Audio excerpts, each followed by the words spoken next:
Heyo! My name is Sarah and happy Halloween! Woo! We're at that time of year again where the lanterns come out, the candies are ready, and the stories of ghosts and ghouls are ready to be told.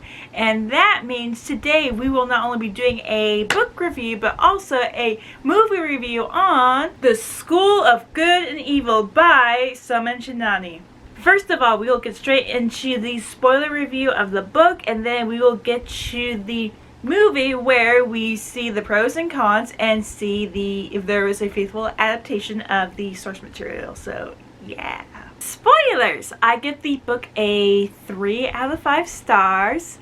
I was going in thinking it would be a nice, a little wholesome book series about two best friends named Sophie and Agatha, who are apparently kind of taken away to the School of Good and Evil, where you have your Evers, the story tale heroes and princesses, and the Nevers, where they are the villains, and apparently they are the people that make the backbone of modern day, or I should say back then, fairy tales. No, I was wrong about that. Sophie and Agatha live in a small town that's kind of knows every 4 years something sent by what's known as the schoolmaster would come and kidnap 2 kids. Usually they would be the opposites of one another, one really good, one really bad. So every 4 years they plan, okay, someone's gonna get kidnapped, so they board up everything. The children read all the fairy tale books to take notes of what to expect, because apparently they've noticed some people that have gone missing are in the books. Well, Sophie is really looking forward to it, because in her mind she believes that she's a princess, and she really doesn't have anything going for her in this town, because she knows her dad likes someone else and wants to remarry, and in a way he would get 2 sons. So she's like, if I leave, everything's fine and all that stuff, and she's trying to be good. In her mind, she thinks everything she's doing is good, but outside, whenever you're reading it, you kind of feel like she's just doing it for her own self-interest, so a little selfish, but she thinks it's good. Like, oh no. And through her, we meet Agatha, who she befriends, thinking she's being good, because everyone sees Agatha as a witch, since she and her mom live in a graveyard, and her mom's like the only doctor healer, but in a way that's also a witch. But in Agatha's mind, she's kind of best friends with Sophie, and a little bit in Sophie's mind with Agatha as well, but still that little selfishness is there.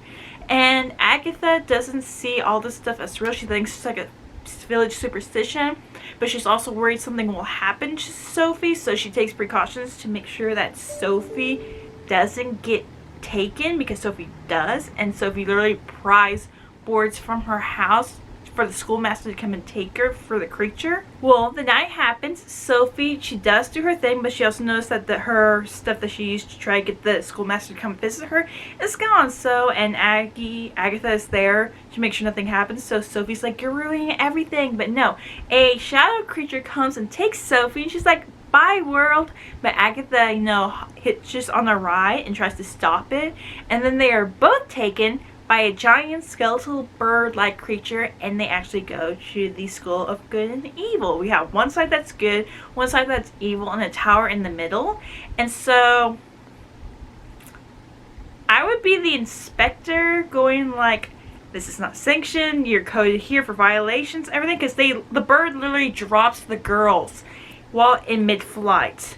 But when Sophie believes she's going to the School of Good, the bird drops Agatha at good, and he drops Sophie at evil. So, twist ensues. We do find out that these students are actually related to actual fairy tale heroes and villains, because, for example, Sophie's bunkmates, one of them is related to the witch in Hansel and Gretel, and the other is related to the king with the bounty on Robin Hood. And as for Agatha's side, we find out that, for example, a prince is really the son of King Arthur. So first of all, there's like a lot on his plate.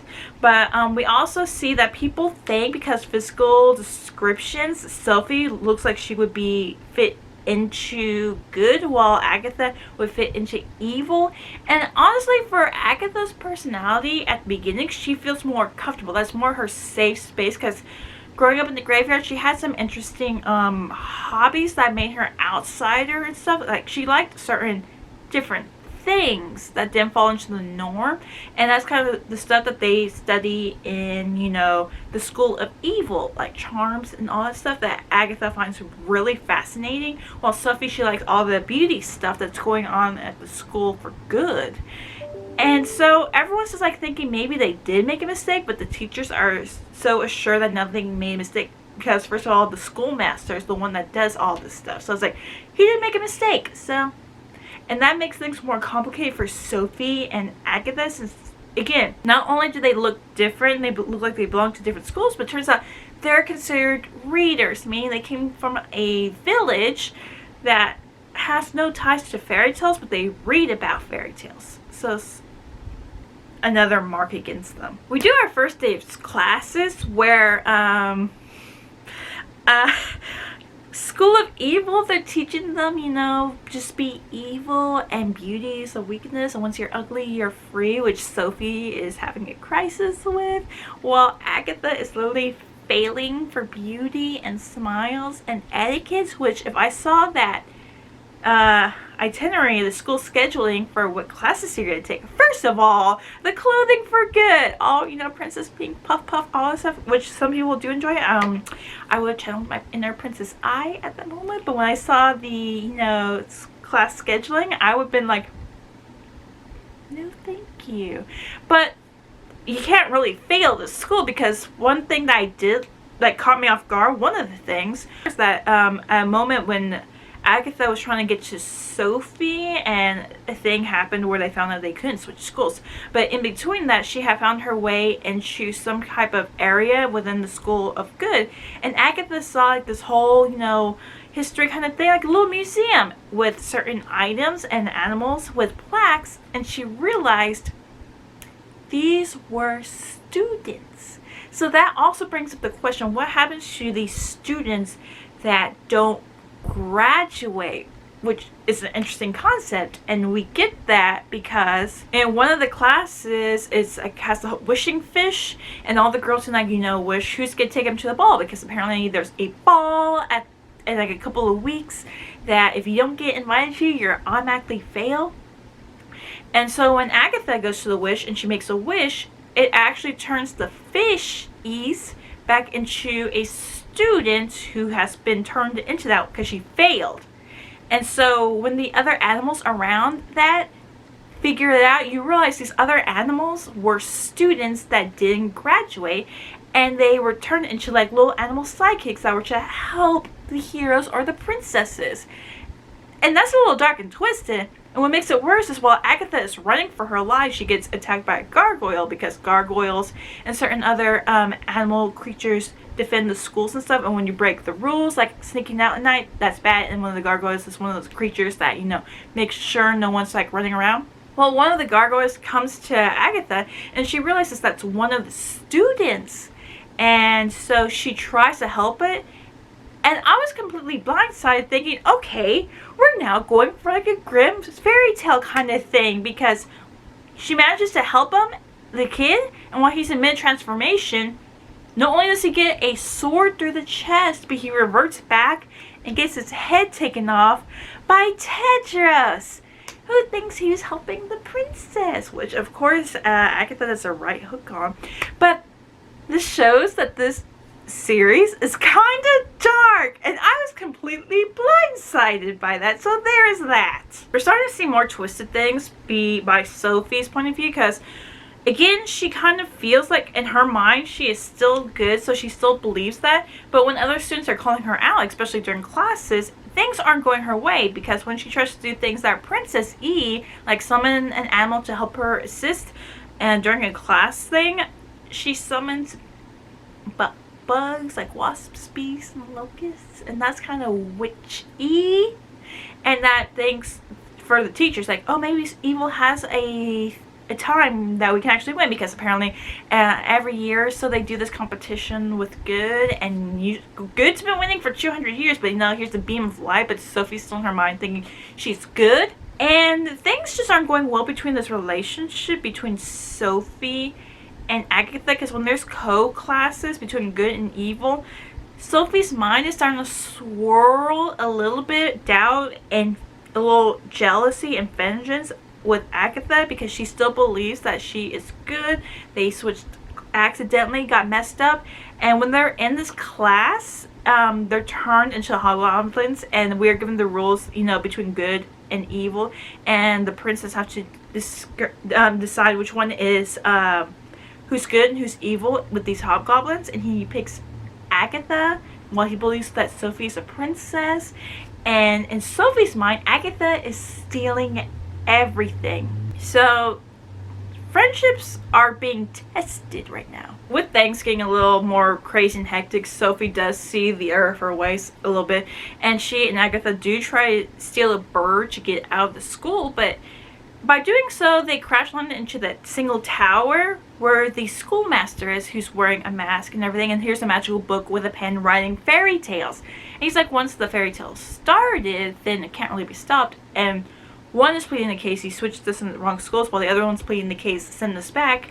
And so he gives them a riddle, and if they, you know, figure out the riddle and make it work or whatever, he will send them back. Which, first of all, again, I am not good with the riddles at all. I found that out during a recent Halloween party. But eventually the girls do figure out what the riddle is, and it's true love's kiss, which love, apparently the villains can't have. So they realize they have to get Tedros to fall in love with Sophie to get the kiss, which Agatha's like, okay, cool, we have to make him see the inner beauty and all that stuff of Sophie to get him to fall in love to kiss so we can go home. Because we find out, you know, the story of King Arthur, Guinevere, and Lancelot love to kind of mark on Tedros, so he's like about true love. While Sophie, she does want him to see the best of her, but she doesn't want to go back. She wants her prince. Some miscommunication all around. Another thing that doesn't work in our factors, we have class rankings between evil and good, and depending on your rankings, that happens at the end with the tournament before the ball. Sophie, she decides to do a little ooh la la makeover with her uniform and stuff, and she's been getting some people to do little lectures during lunch, because that's another time where good and evil kind of mingle, because her grades are so low. Unlike her, Agatha is trying to make sure she doesn't fail, because she realized, you know, what happens if you fail, you turn into something. And she's actually doing pretty okay with her scores. So she decides to help Sophie cheat by transforming into a little cockroach and being the little chimney to her ear. And so far her ranks are climbing so high that she becomes #1. Same rank as Tedros. And Tedros is falling in love with her. So they think they can bridge the gap between good and evil. This is where we see Agatha realize that Sophie doesn't want to go back home. So without her helping her, Sophie's grades start falling, and that's where, when we get to one of the trials, the lower the rank, the first people that go into an arena, and basically you want to be #1, so meaning you have less time to worry about being attacked. With Sophie now failing and the Nevers not really liking her now that they think she's a traitor, they actually do plan to attack / kill her in the arena. And some of the teachers are concerned, but one teacher who's a seer, he's like saying, has the balance been broken? Has anything happened to change the tides? Meaning we have the same amount of students, and apparently nothing's intervened where something would change. So I'm like, no, we will let Sophie participate in this fight. So, and Sophie really hasn't been doing well in classes, so she's not really good at fighting, meaning she might not last. It also doesn't help that one of the Never students figured out Sophie was cheating, so they kind of hint about a, you know, bug extermination, so Agatha can't participate or sneak in as a bug. But because of her studying, Agatha is actually pretty good at transformation spells, meaning she turned into a cheat code dove to help Sophie through the tournament. With Sophie going in first, Agatha realized the best thing to do is hide. So while she is a dove, aka a fiery winged birded dove, she guides Sophie through certain scary things, meaning she helped her through some harpies, some scythe wielding pumpkins, and a tree that will put you to sleep for them to turn into bushes and just wait out the whole thing, which they do. They wait until it's finally Tedros' turn, and he's like the last person there, but he's still being attacked. And Agatha is telling Sophie to help them, but she's like, you know, princesses don't fight. They let the princess do it. So before Tedros gets really hurt, So Agatha steps in and saves him, which Sophie believes Agatha messed everything up. She believes Agatha is doing this on purpose, trying to steal what's rightfully hers, and Tedros is really, really hurt because he thought this was all just a big ploy, which when everyone at the school starts hearing rumors swirling around, they believe this was Sophie's game all along. This is like the ultimate never trick, which gives her high respect. And basically Sophie and Agatha's friendships is falling apart. But through Tedros' POV, he realizes that everything that he's been choosing, because they all believe, true love for the Evers and all that stuff. And during the classes that he was with Agatha and Sophie, where they were always transformed into something, and he would always pick something, and it turned out he was picking Sophie. Well, in the back of his mind, because how Agatha held her ground during the fight, he realizes that all this time it was Agatha helping Sophie, and she was always around Sophie. So whenever he picked Sophie, he was actually picking Agatha, meaning that she is his true love. Which, cool and all this stuff, but when the whole fights and stuff happened, and he was claiming Agatha to be his true love, I just couldn't see it. Because I have a thing about true love, like, yeah, if you know who your true love is cool, but did you actually, after realizing that, work with the relationship? Like, no, this felt like instant, and also a little bit one-sided and weird. And like, I just didn't like it. Sophie is turning very, very evil, and her dorm mates are really worried because when they were in class, one of their teachers was telling them about a nemesis dream, where once a villain gets the dream of who their nemesis is, they must kill that good person, because the stronger the good person gets, the weaker that they get. And Sophie's physical transformations is starting to turn more witchy, meaning she's getting more warts, wrinkles, teeth starting to go missing, starting to actually look like a witch. And it gets worse when she starts pulling these pranks, because Tedros had promised to take her to the ball, and he's breaking that promise, and so she's just causing chaos all over Good. And Tedros is going to break his promise, which a hero doesn't do. Agatha almost drinks the Good Kool-Aid because she had always believed herself to be ugly, and she'd always physically not look at mirrors and everything. But one of the teachers says basically it doesn't matter if it's the outer appearance, matters like the inside appearance. And we saw through Agatha's point of view, she's actually a really good person, and all she just was always standing next to Sophie, who is physically beautiful, and Agatha was kind of plain, and she thought she didn't really deserve happily ever after. But after a quick little trick where the teacher makes Agatha believe that she had changed her physically, but when she sees the mirror, she sees it's just been herself, she starts acting more princessy.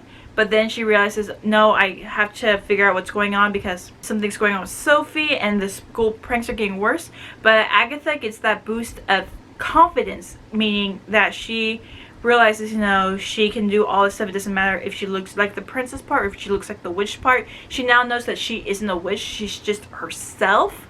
And it's just that very good moral boost within herself, that self-confidence that she always needed, that I really like seeing. But things all come to a head when they do this final competition to see who's better with the Nevers and Evers. So they show off their personal skills, and when it gets to Agatha's turn, she first of all doesn't know she has a skill, but it turns out she does, because there were these werewolf guards and these fairy guards, and there's a kerfuffle going on, and she does this thing where she shows the insides of what these fairies and werewolves were, and it turns out that they were students that belonged to the different schools. So in everyone's mind, the schoolmaster believed that if he had put them in different schools and they can't really talk about what happened, then maybe they would become good and maybe they would become evil. And she shows yeah, this is what happens if we're still fighting it and we fail. And there's doubt in their mind, but they also think, maybe Agatha won this round, when Sophie shows up fully transformed as an actual, what you would think, witch. And she, again, Tedros breaks his promise in public, and Sophie does a full-on siren song kind of thing to bring massive destruction. And during this whole competition, the schoolmaster was basically grading everyone. And because of Sophie's performance, after 200 years, the most evilest student in the School of Evil finally breaks the streak and wins. So that, and she kind of also destroys the buildings a little bit after they're moving what they want from the tournament, from the School of Good to the School of Evil, which is like this grand theater stage. And some things are still going a little worse besides the real estate damages and stuff, aka the teachers are petrified. And this is where I kind of like what happens with Sophie, because we kind of see her downward spiral, but you also see that this kind of twisted thought of her being good and being betrayed and everything, and everyone thinking that Tedros is her nemesis, even her, which it turns out it's actually Agatha. Everything's just becoming so twisted and everything that she plays like a very smart move. She's making everyone on good getting really mean, hateful, and not what good stood for. And her ultimate trick is that she made like a whole big ball, because Nevers have balls. And when the Evers come, and again the teachers are petrified so they can't really do anything, but they come and the Evers attack the defenseless Nevers, and they do what a Never does, and they attack the defenseless. And basically that was Sophie's ultimate ploy. So like, what happens if Nevers do what Evers do and Evers do what Nevers do? So a whole magical thing swaps, meaning that the Nevers who were kind of like, you know, not appealing to the eye start becoming beautiful and all that stuff, while the Evers that were very beautiful start turning into grotesque people. And that's like the ultimate thing. And that just causes so much chaos. And now that Sophie's gotten her revenge on the Evers, and she calls out Agatha as her nemesis and believes that she's gotten rid of her, she's gonna finally get her final revenge. And it's on the schoolmaster, who, because of that storybook that's writing and all that stuff, believes that he's the ultimate person that wronged her. So she's gonna go out there and make her own fairy tale happily ever after. So while both of the schools are just fighting one another, and Agatha is trying to get to Sophie, who broke into the schoolmaster's room, you realize that this was the schoolmaster's ploy all along, because apparently there is a whole thing between two twin brothers. One was good, one was evil, but they both put aside their differences because of their love for one another, and that's how they were controlling this book that wrote the fairy tales and making sure everything was in balance.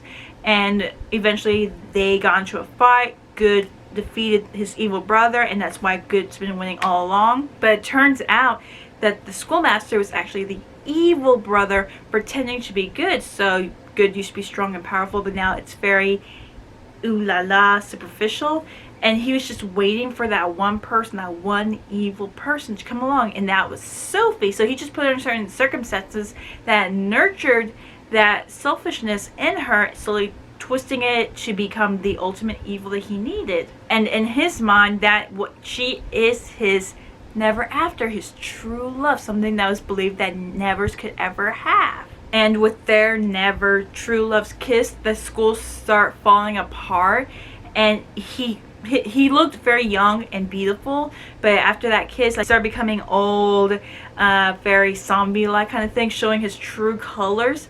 And Sophie realized she made a mistake, but Agatha was there to save her, and they managed to get out of the schoolmaster's tower, and he comes after. He tries to kill Agatha, but Sophie gets in the middle of it, and she kind of takes the fatal attack, and the schoolmaster's like, what did I just do? And that's when the soul of his brother, because the school had these swan-like crests that always looked like they were alive their own way, was actually the soul of his good brother, who takes possession of the seer that kind of saw everything was happening, and through that possession he manages to finally rid the schools of his brother. Like he basically tore and ate him apart before departing from this world. With everyone reverting back to normal, the teacher's no longer petrified because the spell is gone.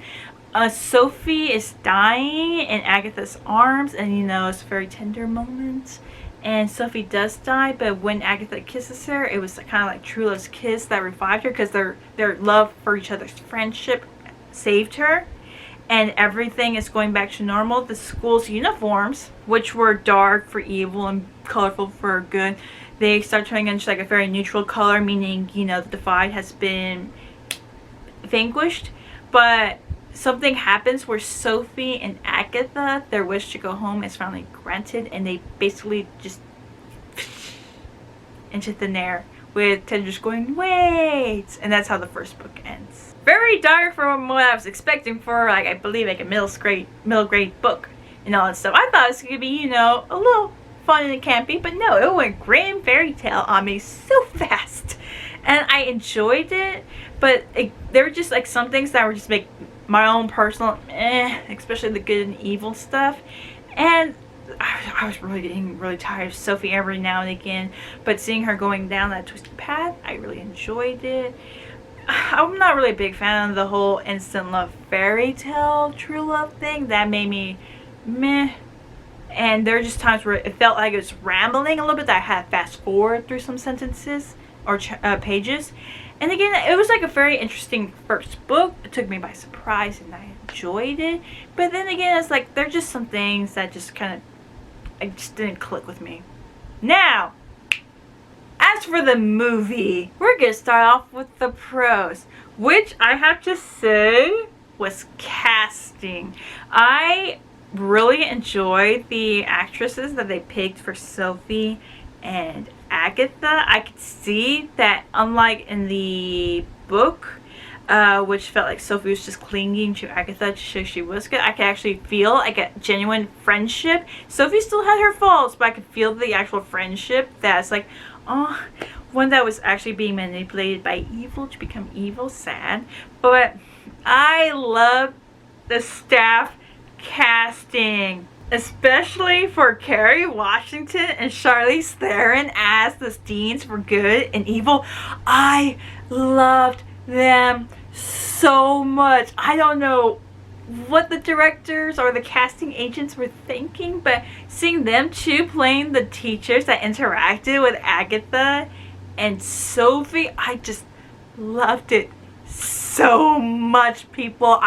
If they just did like a whole spin-off just between them two running the schools, I would love it. Visually, it was stunning. I really liked that. And the wardrobe designs, like you could see, which was like very, very good, which was very, very evil. The CGI, I would have to say was good, pretty okay. I could see the little wonky because they had the werewolf guards, but that's very detailed. It kind of just, again, held up a little bit, but I saw where the budget went because there's this big final battle that was going on with the good and evil, and that was very well choreographed. I liked that. That was a fun little fight that I enjoyed, and the choice for the cover of Toxic, that was like, I was beeping along with that.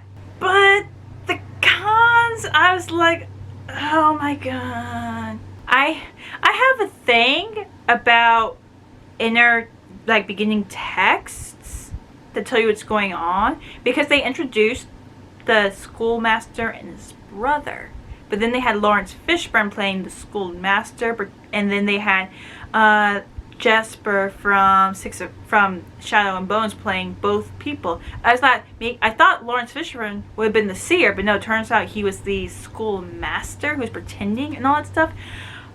I don't like how they placed it like between the two brothers in the beginning, and then we just saw it again when he was talking about a flashback. I would just appreciate if it was a flashback alone. There was no swan crests whatsoever, which was like the main logo of the whole school uniforms and stuff.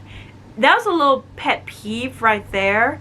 And the darkness that was in the book wasn't there for the movie, which I felt like they were trying to do family friendly, because they inserted a character that was literally plot device to show you what happened for students that failed, aka the character of Gregor.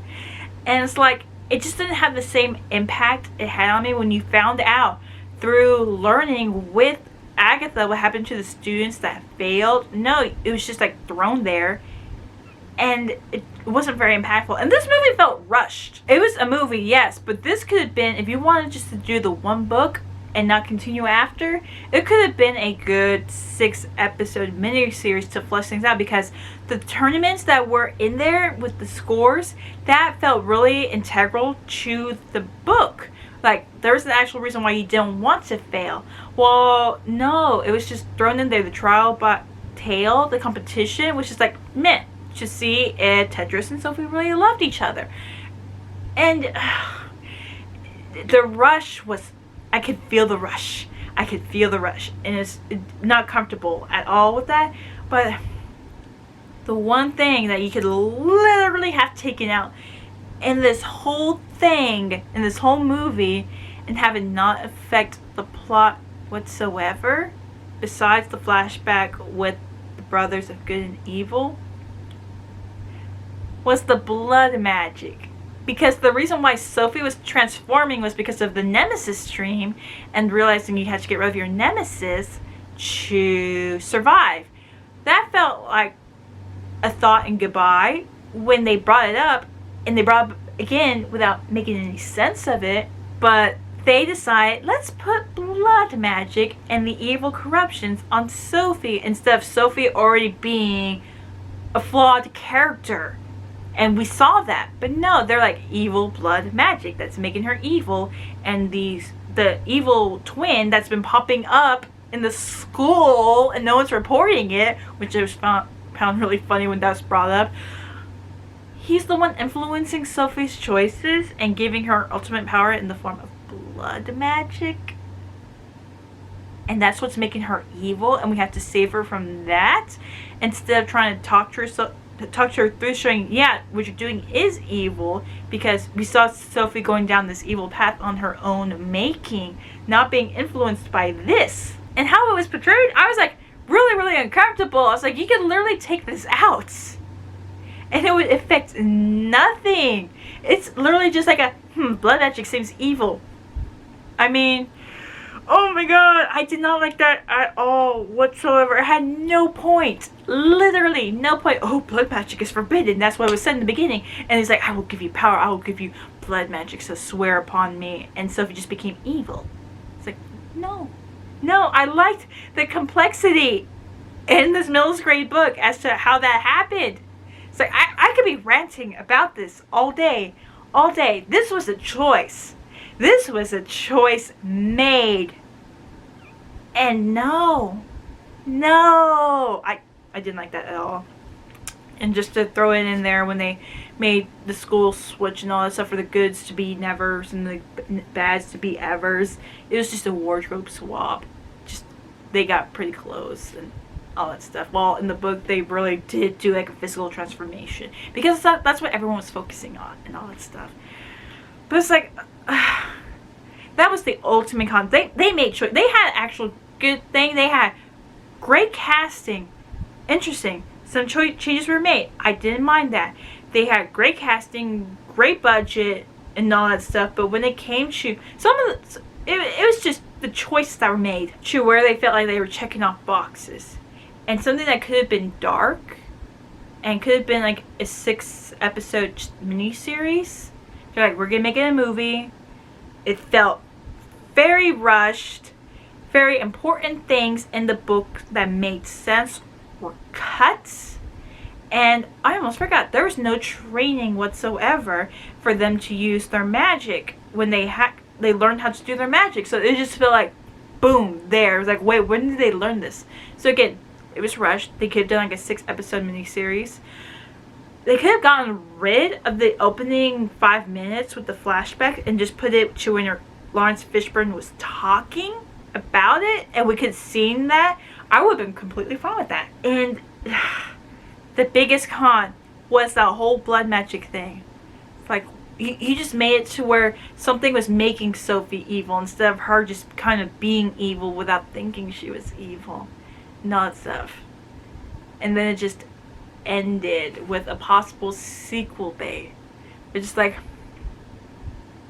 if I were to rewatch this again, I would just rewatch it for Lesso and Dovey, which is Kerry Washington and Charlize Theron. Again, if this was like a whole day in the life of the school staff and what they had to go through, I would watch that. They had something. This movie had something with the older cast plus the younger cast members, and if they just went with the source material, and if they wanted to do some tweaks, which one of them was like making them older, which again I didn't mind that, but they just had something, and I just felt like they fell on their face and just wiped off and didn't see the error of their ways and just kept going with it.